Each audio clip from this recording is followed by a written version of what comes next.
Hello and welcome to JK civil services. तो दोस्तों, आज जो है हम लोग अपनी लास्ट लाइन बायोलॉजी की पढ़ेंगे, जिसमें ओजोन लेयर डेप्लीशन है और ग्रीन हाउस गैसेस के बारे में हमने पढ़ना है।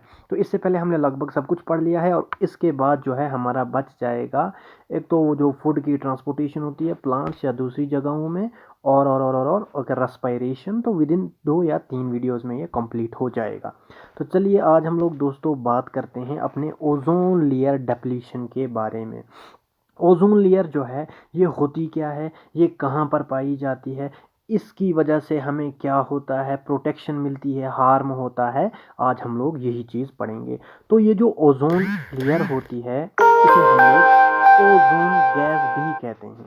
एक मिनट, नेट शायद खुला रह गया है।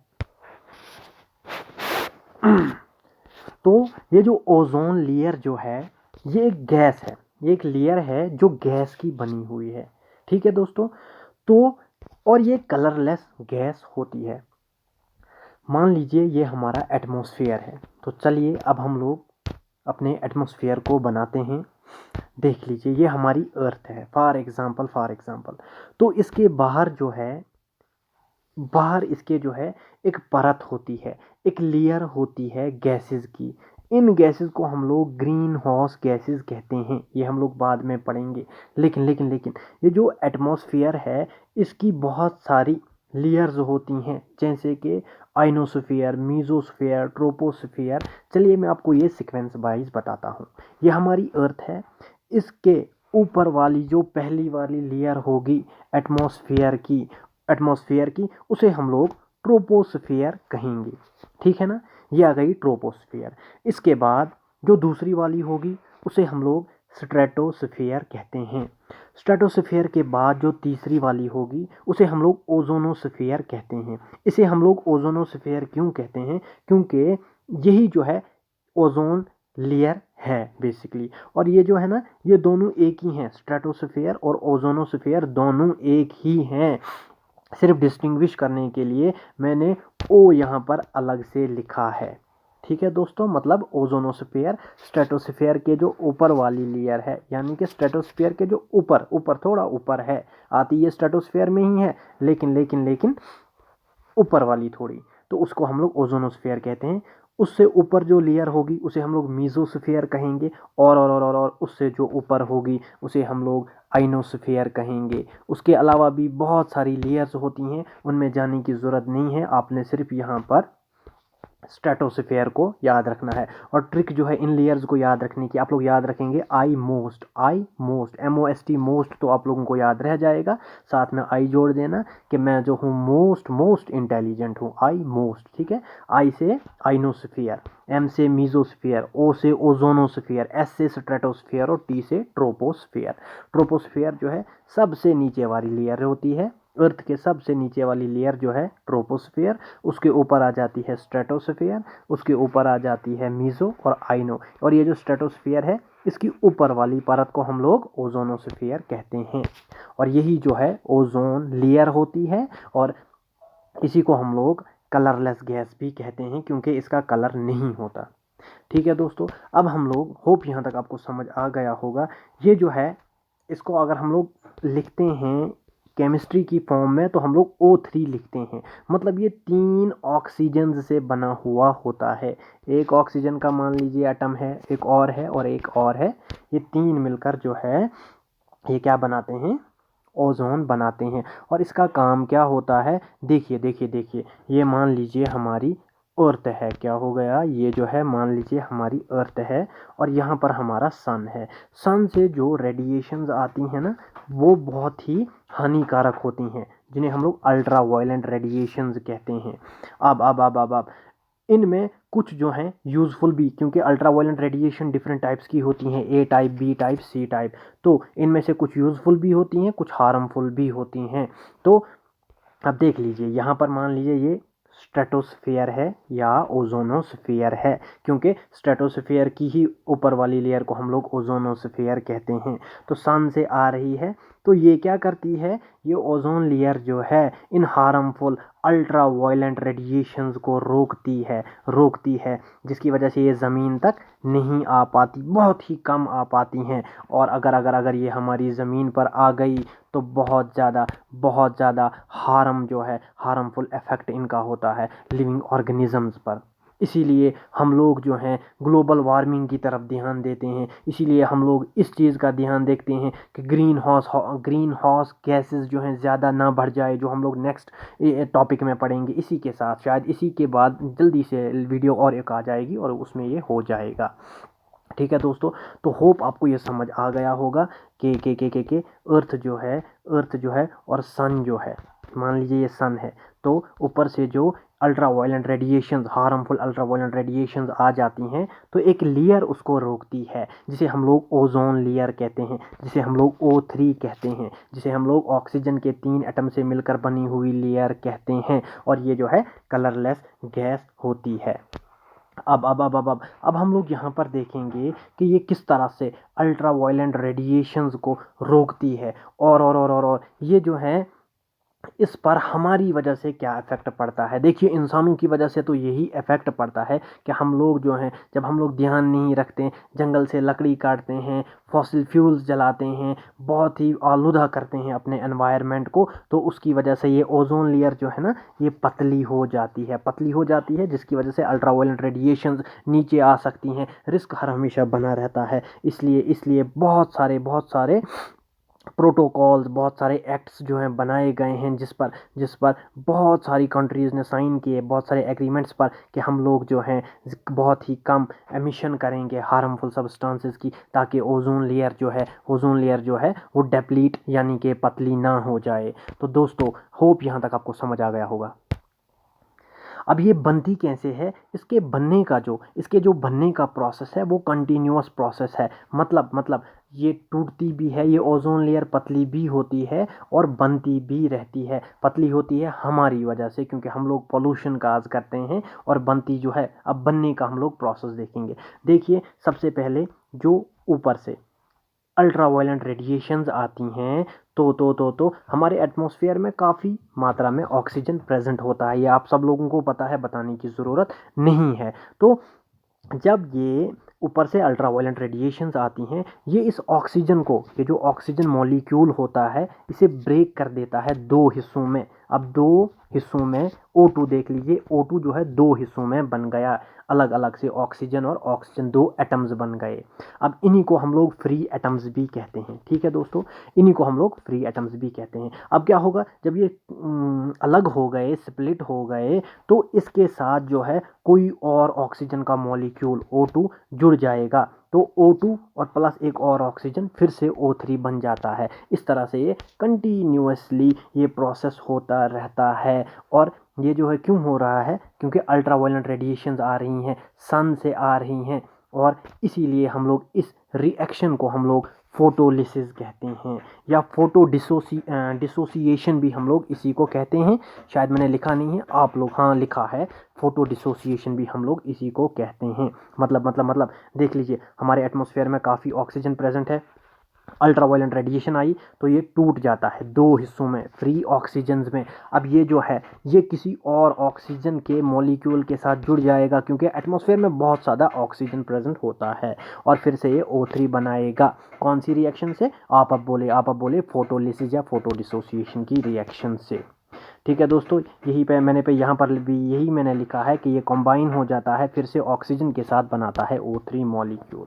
तो चलिए, अब हम लोग देखते हैं O3 मॉलिक्यूल जो है ये एब्जॉर्ब करता है अल्ट्रा वायलेंट रेडिएशंस को, है ना। मैंने अभी बता दिया कि जब सन से आएंगी तो O3 जो है ये क्या करेगा, अल्ट्रा वायलेंट रेडिएशंस को एब्जॉर्ब करेगा। लेकिन हर एक अल्ट्रा वायलेंट रेडिएशन को ये एब्जॉर्ब नहीं कर पाता। एक पर्टिकुलर रेंज होती है, एक पर्टिकुलर वेवलेंथ होती है, एक पर्टिकुलर वेवलेंथ की जो अल्ट्रा वायलेंट रेडिएशंस है उन्हीं को ये एब्जॉर्ब कर पाता है, और वो रेंज है 310 नैनोमीटर। NM याद रखेंगे आप लोग, नैनोमीटर होता है, जिनको पता नहीं है, 310 से लेकर 200 नैनोमीटर की वेवलेंथ तक ये एब्जॉर्ब कर लेता है और प्रिवेंट करता है इन्हीं रेडिएशंस को, ताकि वो हमारी ज़मीन पर ना आ सके दोस्तों, ताकि हम लोग जो हैं बच जाएं। ये जो ओजोन लेयर ये जो अल्ट्रा वायलेंट रेडिएशंस होती हैं, जब हम लोग स्पेक्ट्रम देखते हैं ना, या इलेक्ट्रोमैग्नेटिक वेव्स देखते हैं, एक्स रेज, गामा रेज, ये वो रेज जो होती हैं, उसमें जो अल्ट्रा वायलेंट रेज जो होती है ना, ये इन्हीं में आता है। इलेक्ट्रोमैग्नेटिक वेव्स में ही अल्ट्रा वायलेंट रेडिएशंस भी आती हैं, और इसकी टाइप्स जो हैं लगभग बहुत हैं, ए बी सी आप लोग याद रखिए। ए अल्ट्रा वायलेंट रेडिएशन ए, अल्ट्रा वायलेंट रेडिएशन बी, और अल्ट्रा वायलेंट रेडिएशन सी। इसमें जो ए जो है ना, ये उतनी ज़्यादा हार्मफुल नहीं होती, ए उतनी ज़्यादा हार्मफुल नहीं है। बी और सी हाँ काफ़ी हद तक नुकसान पहुंचा सकती है, और सी तो बहुत ज़्यादा, लेकिन नेचर की है, नेचर का फजल है, अल्लाह का फजल है, जिसकी वजह से ये अर्थ तक अल्ट्रा वायलेंट रेडिएशन सी नहीं पहुंच पाती। और ये जो बी है ये थोड़ी बहुत पहुंच जाती है, और जहाँ जहाँ ओजोन लेयर डिप्लीट है ना, ये उन्हीं रीजन्स पर पहुंची है अभी तक, जैसे कि पोलर रीजन, एंटार्क्टिका रीजन, तो वहाँ पर जो है अल्ट्रा वायलेंट रेडिएशन भी नीचे आ जाती है। लेकिन वहाँ पर जो है लाइफ पॉसिबल, मतलब इंसान बहुत ही कम है। एंटार्क्टिका रीजन में सिर्फ बर्फ़ ही बर्फ़ है, इसलिए वहाँ पर ह्यूमंस पर इफेक्ट उतना नहीं देखा जाता, अदरवाइज ये बहुत ज़्यादा हार्मफुल होती हैं बी और सी। हवर ए जो है लीस्ट डेंजरस है, ठीक है ना दोस्तों। उसके बाद अगर मैं बात करूं कि इसके बारे में पता कब चला, इसके बारे में मतलब किसने बोला, तो 1970 से पहले ओजोन का किसी को कोई कॉन्सेप्ट ही नहीं था, कुछ पता ही नहीं था ये है क्या, ये है भी कोई लेयर नहीं है। लेकिन 1970 के ड्यूरिंग मिड 1970, मतलब 1970 और 1980 के बीच में लगभग क्या हुआ, रिसर्चर्स ने क्या किया, रिसर्चर्स ने हाईलाइट किया इस इश्यूज़ को। जब कुछ साइंटिस्टों ने पता किया कि ओजोन जो है एक लेयर जो है वो प्रिवेंट करती है कुछ रेडिएशंस को जो सन से आती हैं, उसके बाद बहुत सारी रिसर्चेस होने लगी। क्या करें, क्या किस लिए इफेक्ट जानने के लिए कि ये जो रेडिएशंस आती हैं इनका क्या इफेक्ट होता है अल्ट्रा वायलेंट का, और इसके कारण क्या है, ये आती क्यों है, और क्यों ये ओजोन लेयर वहाँ पर बनाई गई, इन सब को पढ़ने के लिए रिसर्चेस होने लगी। लेकिन कब से, 1970 से ये सिलसिला स्टार्ट होता है, ठीक है दोस्तों। और मेनली ये क्यों किया गया था, ताकि ह्यूमंस पर क्या इफ़ेक्ट पड़ेगा इन ए लॉन्ग टर्म, क्योंकि इंसान ही तो अशरफुल मखलूक़ात हैं इस दुनिया में, तो हर एक चीज़ इंसानों के लिए स्टार्टिंग में की जाती है। तो ओजोन लेयर की स्टडी भी, ओजोन लेयर के बारे में पता लगाया गया, अल्ट्रा वायलेंट रेडिएशंस के बारे में भी पता लगाया गया, सिर्फ इसका इफ़ेक्ट जानने के लिए कि इंसान पर तो कोई इफ़ेक्ट नहीं होगा इसका, सिर्फ इतना जानने के लिए। अगर मैं बात करूं तो ये मतलब प्रोमिनेंट सबसे पहले उभरा, मतलब ये कहाँ पर हुआ था सबसे पहले, तो ozone layer depletion polar reason में। पोलार जो है हमारी जो अर्थ है उसके जो पोल्स हैं, जो उसका साउथ पोल, ये जो एंटार्क्टिका है, वहाँ पर सबसे पहले इसे देखा गया था। और हमारे पूरे वर्ल्ड में जो है लगभग दो रीजन्स हैं जहाँ पर ओजोन की डेप्लीशन देखी गई है। टू रीजन्स जो हैं हमारी अर्थ पर हैं जहाँ पर लगभग ओजोन लेयर डेप्लीशन देखी गई है। एक तो ऑस्ट्रेलिया में, याद रखेंगे आप लोग, ऑस्ट्रेलिया में जहाँ पर अल्ट्रा वायलेंट रेडिएशन नीचे आ जाती हैं, लगभग 5 to 9% जो है ओजोन लेयर वहाँ पर डेप्लीट हो चुकी है, ठीक है दोस्तों, वहाँ पर डेप्लीट हो चुकी है। और दूसरी नंबर बात एंटार्क्टिका, और एंटार्क्टिका जो है, एंटार्क्टिका में जनरली ये स्प्रिंग सीजन में ज़्यादा पतली हो जाती है, ठीक है ना। और स्प्रिंग सीजन वहाँ पर, क्योंकि साउथ पोल में है एंटार्क्टिका, तो वहाँ का स्प्रिंग सीजन सितंबर और अक्टूबर में है। ये आपने शायद क्लाइमेट में पढ़ लिया होगा कि नॉर्थ पोल और साउथ पोल जो होता है वहाँ पर क्या होता है, दोनों सेपरेट सीजन्स जो हैं सेपरेट अलग अलग हो जाते हैं। अगर यहाँ पर विंटर चल रहा है वहाँ पर समर होगा, अगर वहाँ पर समर है तो यहाँ पर विंटर होगा। तो आई होप ये तो आपको पता ही होगा। तो दो रीजन्स हैं जहाँ पर ये देखा गया है, एक तो ऑस्ट्रेलिया में जहाँ पर 5 to 9% ये ओजोन लेयर डेप्लीट हो चुकी है, और एक एंटार्क्टिका में जहाँ सितंबर टू नवंबर में ये ज़्यादा देखी जाती है, मतलब बहुत ज़्यादा ये डेप्लीट हो जाती है। इवन इस बहुत ज़्यादा डेप्लीट होने को हम लोग ओजोन होल भी कहते हैं, क्योंकि जब ये बहुत पतली हो जाएगी, होल शेप का स्ट्रक्चर बन जाएगा, तो उसी को हम लोग ओजोन होल भी कहते हैं, ठीक है दोस्तों। आई होप यहाँ तक आपको समझ आ गया होगा। अब हम लोग काजेज़ पढ़ेंगे, कारण पढ़ेंगे किसकी वजह से ओजोन लेयर की डेप्लीशन होती है। तो नेचुरल भी बहुत सारे काजेज़ हैं, जैसे कि जो मैंने स्ट्रेटोस्फेयर बताया, स्ट्रेटोस्फेयर में ही ओजोन होती है। अगर क्वेश्चन आए ओजोन कहाँ पर है, और अगर ऑप्शन दिया हो स्ट्रेटोस्फेयर, आप लोग स्ट्रेटोस्फेयर पर टिक मारेंगे, और अगर ओजोनोस्फेयर भी लिखा हो तो आप लोग ओजोनोस्फेयर पर टिक मारेंगे, ना कि स्ट्रेटोस्फेयर पर। ठीक है। जब ये स्ट्रेटोस्फेयर में विंड्स चलती हैं ना, उसकी वजह से भी ये ऑक्सीजन के मॉलिक्यूल O3 ओजोन लेयर के मॉलिक्यूल्स यहाँ वहाँ भटक जाते हैं, यहाँ वहाँ चले जाते हैं, जिसकी वजह से डेप्लीट पतली हो जाती है। लेकिन नेचर की वजह से बहुत ज़्यादा कम इम्पैक्ट पड़ता है, बहुत ज़्यादा कम इफ़ेक्ट पड़ता है, लगभग 1 से 2%। या दूसरी में अगर बात करूं तो दूसरी एक चीज़ है वोल्केनिक इरप्शन, जो लावा फटता है ना, उसे हम लोग वोल्केनिक इरप्शन कहते हैं। उसकी वजह से भी ओजोन लेयर की डेप्लीशन होती है। और ये माना जाता है कि वोल्केनिक इरप्शन जो है ना, 2 वोल्केनिक इरप्शन, एक तो CHICHON चिचोन, E1 चिचोन, स्पेलिंग बोल रहा हूँ तो आपको कोई कन्फ्यूजन ना हो। E1 चिचोन जो है 1983 में जो हुआ था ना ये वोल्केनिक इरप्शन, इसकी वजह से भी ओजोन की डेप्लीशन हुई थी। और दूसरा था पिनाट्यूबो 1991 में जो वोल्केनिक इरप्शन हुआ था, इसकी वजह से भी क्या हुआ था, ये जो स्ट्रेटोस्फेयर में लेयर है, ये जो ओजोनोस्फेयर में लेयर है, ओजोन लेयर है, ये डेप्लीट हो गई थी, काफ़ी हद तक हो गई थी। किसकी वजह से? लेकिन ये नेचुरल में आता है, क्योंकि वो वोल्केनिक इरप्शन इंसानों का काम नहीं है, ये नेचर से ही होता है। अब हम लोग अगर बात करें मैन मेड के काजेज़ की, इंसानों की वजह से कितना हो जाता है, तो इंसानों की वजह से बहुत ज़्यादा हो जाता है। अब इंसानों की वजह से क्यों होता है? क्योंकि इंसान जो है 2 चीज़ें एक्सेस में यूज़ करता है, एक तो क्लोरीन, एक ब्रोमीन। अगर आपने ये 2 चीज़ें रट्टे मार ली, ये 2 चीज़ें याद रख ली, तो हर एक कंपाउंड, हर एक चीज़ आपको याद रह जाएगी। जिस भी चीज़ के साथ क्लोरो लिखा हो, जिस भी चीज़ के साथ ब्रोमो लिखा हो, तो आप लोग समझ जाएंगे कि ओजोन लेयर जो है कि डेप्लीशन मैन मेड काजेज़ में इसी की वजह से होती है।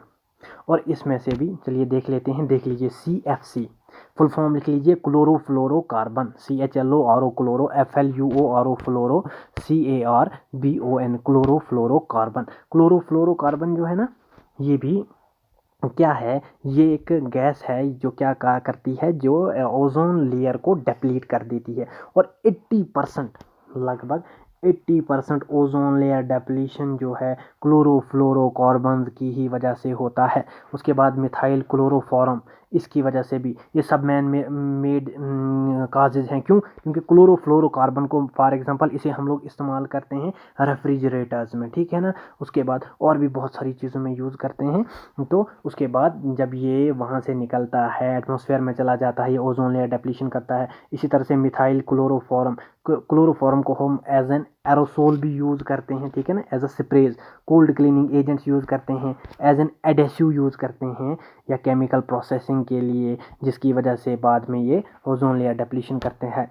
उसके बाद क्लोरो टेट्रा क्लोराइड ये भी करता है, सॉरी कार्बन टेट्राक्लोराइड। तो देखिए जितने भी मैंने ये कंपाउंड बोले, तो देख लीजिए इसमें भी क्लोरो आ रहा है, ठीक है ना, इसमें भी क्लोरो आता है, इसमें भी क्लोरीन आता है। तो हर जगह क्लोरो क्लोरो आ रहा है। तो आसान है याद रखना के ozone layer depletion man made cases में क्लोरीन या ब्रोमीन की वजह से होती है, ठीक है दोस्तों। और ये जो कंपाउंड्स आ गए, इन सब को हम लोग ओजोन डेप्लीटिंग सब्सटेंसेस कहते हैं, ODS याद रखेंगे आप लोग, ओजोन डेप्लीटिंग सब्सटेंसेस कहते हैं।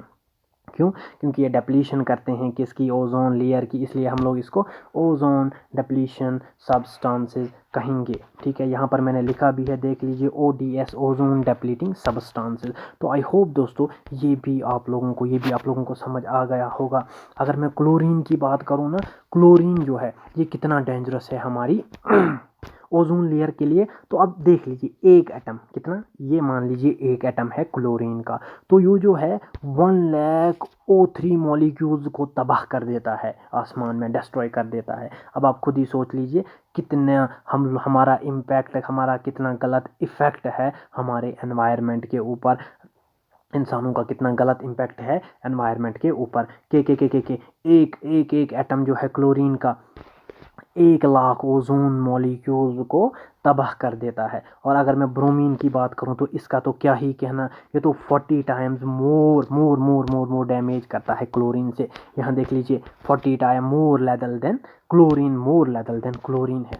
अब हम बात करते हैं, आई होप यहाँ तक आपको समझ आ गया होगा, इसमें छूटा तो नहीं कुछ, नहीं, इसमें लगभग सब कुछ हो चुका है। तो इफेक्ट की बात करूँ ह्यूमन्स पर, अगर ओजोन लेयर की डेप्लीशन होगी, अल्ट्रावायलेंट रेडिएशंस नीचे आ जाएंगी, ह्यूमंस जो है इनमें कैंसर हो सकता है। मोस्ट कॉमन देख लीजिए ना, हम जब हम बाहर जाएंगे हमारे ऊपर अल्ट्रावायलेंट रेडिएशंस पड़ेंगी तो कैंसर हो सकता है।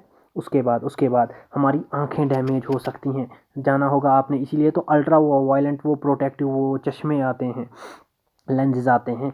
उसके बाद आई डैमेज में पिंगुक्यूला भी आता है। पिंगुक्यूला जो है ना, ये आई डिजीज़ ही है, इसमें आंखों के अंदर प्रोटीन जमा हो जाती है, ठीक है ना। कैटरैक्ट हो सकता है, ये सब आप लोगों को पता ही है। उसके बाद स्किन पर हमारी क्या इफ़ेक्ट पड़ता है कि हम लोग बूढ़े दिखने लग पड़ते हैं। उसके बाद हमारा इम्यून सिस्टम कमज़ोर, डाउन, वीक हो जाता है, बी सेल टी सेल्स बिल्कुल कमज़ोर हो जाते हैं। ये जो है कुछ इम्पैक्ट थे, कुछ असर थे ओजोन लेयर के जो पड़ते हैं किस पर ह्यूमंस पर। इसी तरह से एम्फीबियंस पर भी काफ़ी ज़्यादा असर पड़ता है। एम्फीबियंस क्या होता है ना, वो ऑर्गेनिजम्स जो पानी में भी रहें और लैंड पर भी रहे, जो एक्वेटिक भी हो टेरेस्ट्रियल भी हो, जैसे कि फ्रॉग एक कॉमन एग्जांपल देखा होगा आपने, पानी में भी होता है ज़मीन पर भी होता है, उन्हीं को हम लोग एम्फीबियन कहते हैं। एम्फीबियन पर इनका इफेक्ट क्या होता है, एक तो इम्यूनिटी को ये बिल्कुल ख़त्म कर लेगा। दूसरी नंबर बात क्या करेगा, रेटिनल डैमेज। देखिए जो हमारी आई जो होती है ना, जो आँख जो होती है, उसके पिछली वाली साइड एक लेयर होती है सेल्स की, जिसे हम लोग रेटिना कहते हैं, जिस पर इमेज बनती है, ठीक है ना। जो भी हम लोग देखते हैं ना, वो इमेज रेटिना में ही बनते हैं, तो उसी को डैमेज कर लेता है इन केस ऑफ एम्फीबियंस। और उसको डैमेज कर लिया तो आपके अंदर इमेज ही नहीं बनेगी रेटिना में, तो अल्टीमेटली आप ब्लाइंडनेस हो जाएगी, है ना। वही लिखा है retinal damage blindness in some species. इसी तरह से बिहेवियर उनका चेंज हो जाता है, उनका हैबिट जो है, उनकी आदत जो है, उनकी बिहेवियर जो है डिफरेंट हो जाएगी। क्योंकि एनवायरनमेंट डिफरेंट हो गया, तो वो भी थोड़ा अपने आप को बदलने की कोशिश करते हैं, और जो बदल जाते हैं वो सर्वाइव कर पाते हैं, और जो बदल नहीं पाते उनकी डेथ हो जाती है। जैसे कि ग्लोबल वार्मिंग अगर हो जाए तो ये एक्सपेक्ट किया जाता है कि पानी बहुत ज़्यादा चढ़ जाएगा, सी लेवल बहुत ज़्यादा हाई हो जाएगा, तो नीचे वाली साइड साउथ वाली साइड जो है पानी ही पानी है। हमारी अर्थ की बात कर रहा हूँ, नॉर्थ वाली साइड ज़मीन है, तो क्या होगा, साउथ वाले जो ऑर्गेनिज्म है, जैसे कि ऑस्ट्रेलिया है, थोड़ी बहुत लैंड है जो साउथ वाली साइड, वहाँ से ऑर्गेनिज्म नॉर्थ की तरफ भागना शुरू करेंगे। जो भाग पाएंगे वेल एंड गुड, तो वो बच जाएंगे, जो नहीं भाग पाएंगे तो वो डेथ हो जाएगी, ठीक है ना। ये समझाने के लिए बोल रहा हूँ। Effect on marine ecosystem, effect अब बात करें मैरीन में, पानी में के वाले इकोसिस्टम में, तो फाइटोप्लैंक्टन्स जो हैं छोटे छोटे माइक्रोस्कोपिक ऑर्गेनिजम्स टाइप होते हैं, ठीक है ना। तो अल्ट्रावायलेंट रेडिएशन उनको डैमेज कर देगा, ठीक है दोस्तों। अल्ट्रावायलेंट रेडिएशन जो है मैरीन इकोसिस्टम में, यानी मैरीन पानी वाले ऑर्गेनिज्म पर क्या इम्पैक्ट करेगा कि डैमेज कर देगा फाइटोप्लैंक्टन को। और फाइटोप्लैंक्टन का बहुत इंपॉर्टेंट रोल होता है दोस्तों, बहुत ज़्यादा इंपॉर्टेंट रोल। ये एटमॉस्फेरिक कार्बन डाइऑक्साइड, यानी जो एटमॉस्फेयर में कार्बन डाइऑक्साइड होता है, इसे ऑक्सीजन में इजीली कन्वर्ट कर देता है। अगर ये मर गए तो कार्बन डाइऑक्साइड को ऑक्सीजन में कन्वर्ट कौन करेगा, पानी में कौन करेगा दोस्तों। इसलिए इकोसिस्टम को, अपने एनवायरनमेंट को मेंटेन रखने के लिए हम लोग बहुत सारे एग्रीमेंट करते हैं। पूरा वर्ल्ड जितनी भी कंट्रीज़ हैं, बड़ी बड़ी कंट्रीज़ है, हर एक जो है काम कर रहा है ताकि ऑर्गेनिजम्स जो हैं उनकी डेथ ना हो। इफेक्ट जो है प्लांट पर इनका क्या इफेक्ट पड़ेगा, तो प्लांट जो है, प्लांट की ग्रोथ बेसिकली होती किसकी वजह से है, ठीक है ना, बहुत सारे न्यूट्रिएंट्स की वजह से होती है। लेकिन जब ultra violent B radiation, specially B की मैं बात कर रहा हूँ, ए और सी की नहीं, क्योंकि सी तो आती ही नहीं है ज़मीन पर, और ए आती हैं हार्मफुल नहीं है, जो बी आती हैं अगर आएंगी बहुत ज़्यादा में तो प्लांट की ग्रोथ रुक जाएगी, ठीक है दोस्तों। प्लांट की ग्रोथ रुक जाएगी, और फूल जो हैं उनका क्या हो जाएगा, उनका बनना ऑल्टर हो जाएगा। ऑल्टर मतलब देख लीजिए, फॉर एग्जांपल अगर मार्च में फूल बनते हैं, अप्रैल में बनेंगे, मतलब टाइमिंग चेंज हो जाएगी, ठीक है दोस्तों। अब अगर मैं अपने एटमॉस्फेयर की बात करूं तो बहुत सारी लेयर्स होती है। ये जो ओजोन है ना, अगर ये स्ट्रेटोस्फेयर के थोड़ा ऊपर है, ओजोनो लेयर, ओजोनोस्फेयर में, तो ये एक लेयर है, ओजोन लेयर है। लेकिन अगर ये कहीं नीचे है ना, एटमॉस्फेयर के कहीं नीचे है, तब हम लोग इसको जो है पोल्यूटेंट मानते हैं, ठीक है ना। तब हम लोग इसको ग्रीन हाउस गैस मानते हैं, क्योंकि तब ये क्या करता है, तब ये हीट को एब्जॉर्ब करता है, जो हम लोग आगे ग्रीन हाउस गैस में पढ़ेंगे। वही मैंने यहाँ पर लिखा है O3 जो है ये क्या है, ये पोल्यूटेंट है। अगर अगर अगर ओ और एस यानी कि स्ट्रेटोस्फीयर और ओजोनोस्फीयर की लेयर से नीचे है यानी ट्रोपोस्फीयर में कहीं है, तब ये एज ए पोल्यूटेंट होगा, तब ये ओजोन लेयर गैस को इसे नहीं, ओजोन लेयर इसे नहीं माना जाएगा दोस्तों, इसे नहीं माना जाएगा। ठीक है दोस्तों, तो इसके बाद अब हम लोग बात करते हैं तो सॉल्यूशन क्या है। इतनी प्रॉब्लम्स है, हम लोग तो हम लोग ओजोन को हम लोग किस तरह से बचा सकते हैं, किस तरह से। सिंपल सी बात है, जब हम लोग ओडीएस का इस्तेमाल कम करेंगे, ओजोन डेप्लीटिंग सब्सटेंसेस का इस्तेमाल कम करेंगे, इसलिए एक एग्रीमेंट किया गया, एक प्रोटोकॉल लिया गया। पूरी countries, most of the developed countries ने 1987 में एक प्रोटोकॉल लाया, मॉन्ट्रियल प्रोटोकॉल। याद रखेंगे आप लोग, ओजोन लेयर डेप्लीशन के रिलेटेड कौन सा प्रोटोकॉल लाया गया था, मॉन्ट्रियल प्रोटोकॉल। और जिसके अकॉर्डिंग ये कहा गया कि सीएफसी का यूज़ जो है हम लोग कम कर देंगे। और आज तो बहुत ज़्यादा कम, बिल्कुल ही ख़त्म तो नहीं हो पाया है, लगभग 90% कंट्रोल हो चुका है, क्योंकि 80% जो है ओजोन लेयर डेप्लीशन कौन काज करता है, सीएफसी, क्लोरोफ्लोरोकार्बन, जिसे रेफ्रिजरेटर में यूज़ किया जाता है, कूलेंट इस्तेमाल किया जाता है डिफरेंट चीज़ों के लिए। तो उसे कम करने के लिए मॉन्ट्रियल प्रोटोकॉल एक्ट लाया गया 1987 में। आप लोग याद रखेंगे दोस्तों, ये क्वेश्चन पूछा जा सकता है, एक नंबर का आप लोग याद रखेंगे। मॉन्ट्रियल प्रोटोकॉल एक्ट के अकॉर्डिंग रिड्यूस करना है हमने सीएफसी को, और ओजोन लेयर डेप्लीशन का सॉल्यूशन मैन यही है। ठीक है ना, तो चलिए ये भी आपको समझ आ गया होगा, आई होप। अब जो सीएफसी है ना, देखिए पहले तो बहुत ज़्यादा, पहले जितने भी फ्रिजेज आते थे ना उनमें अब भी जो छोटे मोटे सस्ते फ्रिज आते हैं उनमें क्लोरोफ्लोरोकार्बन ही इस्तेमाल किया जाता है एज अ कूलिंग एजेंट। तो ये जो क्लोरोफ्लोरोकार्बन जो है ना, इसके बारे में पहले किसी को पता नहीं था कि ये इतना हार्मफुल इफेक्ट काज करता है, ये ओजोन लेयर डेप्लीशन काज करता है। लेकिन अब क्या हुआ, शेरवुड राउलैंड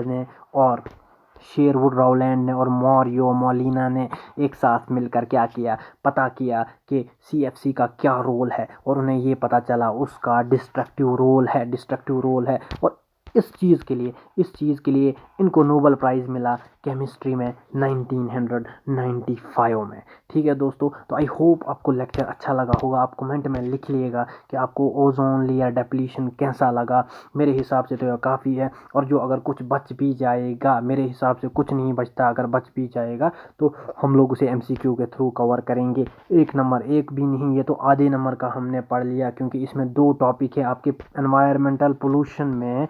2 टॉपिक हैं, एक तो ओजोन लेयर और दूसरा है ग्रीन हाउस गैसेस। तो दोस्तों 2-3 वीडियोज़ में ये कंप्लीट हो जाएगा। तो चलिए ठीक है दोस्तों, okay, bye bye bye bye bye.